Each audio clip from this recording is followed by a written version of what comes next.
sa spa nangyayari lahat ng mga transaksyon. Tapos yung loloy, siya yung kontak ko na nagbabagsak ng mga supplies. Supplies meaning drugs? At doon ako nahuli ng tatay mo. Pero imbis na ikulong niya ako, ginawa niya akong informant kapalit yung kalayaan ko. Kaso nalaman ni Parak. Si Diego. Iniipit lang naman ako kaya ako nagbigay ng tip eh.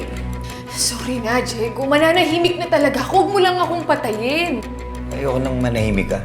Ang gusto ko nga kumanta ka eh. Yung lyrics, ididikta ko sa'yo. Tinakot niya ako.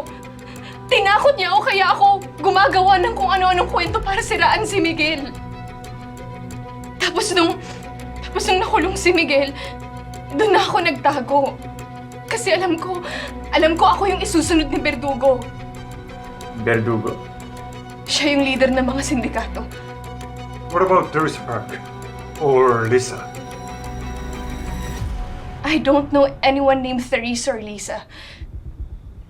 Yung kilala ko lang, yung loloy. Malamang si Verdugo yung nagpa-set up kay tatay. Eh, sino si Verdugo? Ano totoo niyang pangalan?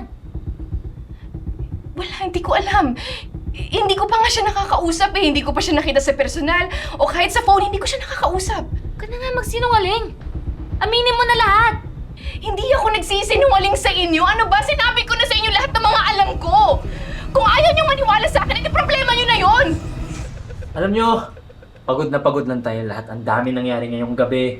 Mabuti pa, pahinga na lang tayo, no? Joey, bukas na ito kausapin ha. Ako na magbabantay kay Golda. Ako na. Pahinga na tayo.